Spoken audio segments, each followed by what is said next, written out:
হাসিনার সময় আমরা বলতে শুনেছি, হাসিনা বলতো 20টা হুন্ডা 10টা গুন্ডা, নির্বাচন ঠান্ডা।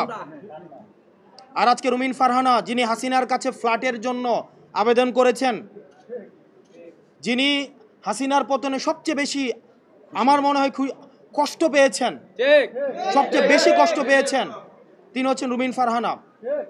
আমরা 15ই আগস্টে আওয়ামী লীগ থেকেও বেশি আওয়ামী লীগ পণ্য যাদেরকে মনে হয়, তাদের মধ্যে রুমিন ফারহানা অন্যতম। উনি সব সময় বলে থাকেন বিগত 15 বছর নাকি উনি অনেক ভালো ছিলেন। উনি অবশ্যই ভালো থাকবেন, কারণ উনি যত ধরনের আওয়ামী সুবিধা রয়েছে সব ধরনের সুবিধা উনি নিয়েছেন। আজকের নির্বাচন কমিশনের যে ভূমিকা রেখেছেন, আমরা সেই ভূমিকাকে আমরা সবসময় প্রশ্নবিদ্ধ আমরা করে এসেছি। আমরা পুলিশকে দেখেছি এখানে নীরব দর্শকের ভূমিকা পালন করেছে। আমরা দেখলাম পুলিশ আমাদের নেতা কর্মীদেরকে আমাদের কিভাবে নির্বাচন কমিশনে ঢুকতে বাধা দিয়েছে, অন্যদিকে বিএনপির নেতা কর্মীদেরকে কিভাবে ফ্রি এক্সিট দিয়েছে।